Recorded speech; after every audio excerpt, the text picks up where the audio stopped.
I'm Captain Joachim Paré from the Skyhawks, and this is Report on Conditions. This week, we take a look at a traffic collision with Entrapment in the city of Indio, and in honor of Father's Day, we celebrate all the hardworking dads within the fire department.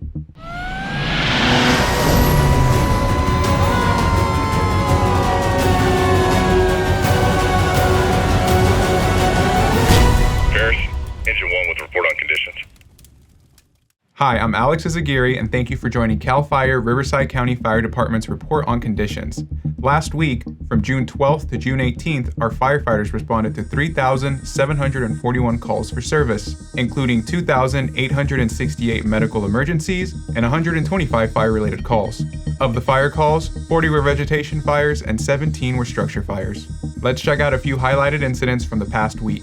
On Tuesday, June 13th, at around 1:30 p.m., firefighters responded to a traffic collision with fire near the intersection of Pompey Way and Monroe Street in Indio. The first arriving engine company officer reported 2 vehicles involved with major damage and 1 vehicle fully engulfed in flames.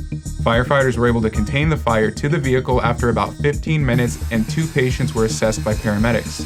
1 patient declined further treatment and transportation, and 1 patient was transported to a local hospital.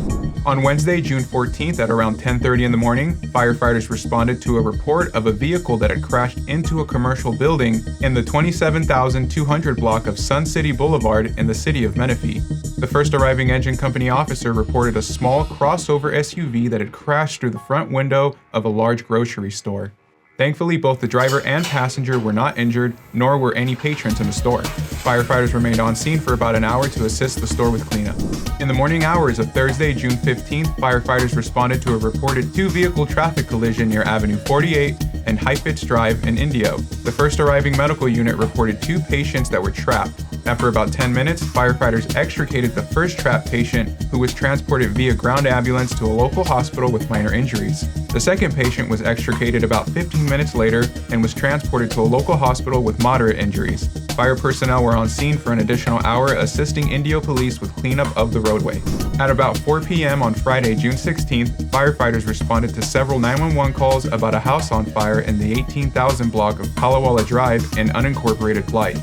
The first arriving battalion chief reported a single-story, single-family structure well involved with fire, and requested aid from Blythe Fire and Chuckawalla Prison Fire Departments. Both occupants of the home were able to evacuate the structure when their smoke detectors activated and were not injured. Firefighters located the resident's dog in the structure, and despite life-saving efforts, the animal was unfortunately declared deceased. The fire was contained at 5:35 p.m. and the house was destroyed. The American Red Cross assisted the 2 residents who were displaced. Fire personnel remained on scene for an additional 2 hours for extensive mop-up. On Sunday, June 18th, firefighters responded to reports of a traffic collision in the 47,300 block of Monroe Street in the city of Indio. Upon their arrival, firefighters reported 1 vehicle that had crashed through a garage, creating moderate damage. 1 patient was assessed by paramedics but was not transported. The city's building and safety officials responded to the incident to check the stability of the structure, and the American Red Cross was requested to assist 1 adult male, 1 adult female, and 1 child that were displaced. Did you know that the lush green annual grass growing in your yard could be putting your home at risk for wildfire damage? With the recent increase in rainfall, seasonal grasses are growing quickly, and when they dry out, they become fuel for wildfires. Don't wait until it's too late to protect your home. Visit rvcfire.org for information on how to create defensible space and reduce the risk of wildfire damage. Every year, thousands of accidents and fires occur due to illegal fireworks and explosives nationwide. Those deafening blasts over our neighborhoods, while car alarms are going off and windows are shaking, our veterans and pets are traumatized. Riverside County has a zero-tolerance policy for illegal fireworks. Anyone caught purchasing, lighting, or transporting illegal fireworks is subject to fines up to $5,000. So let's keep the fun and excitement of fireworks to the professionals and enjoy the many public fireworks shows throughout Riverside County. Remember, if you light it, we'll write it. This week's shout out goes to Station 79, who trains with the Coachella Fire Explorers on a weekly basis. Firefighters pick a topic for the explorers to learn, which in this case was auto extrication. Explorers wore full turnout gear and were taught techniques that are utilized in real incidents. Keep up the inspirational work, everyone. We'd like to take this time to honor our fallen brother, retired Division Chief John McLaughlin. John started his firefighting career in the late 1960s with the Beaumont City Fire Department. In 1978, when the city contracted with CAL FIRE, where John served as an emergency dispatcher, training officer, and battalion chief. He retired in 2001 as a division chief, responsible for operations from Desert Hot Springs to Blythe. Thank you, John, for your decades of dedication and hard work. You will be missed.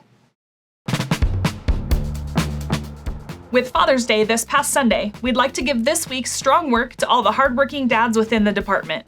Thank you for sharing your special moments with us.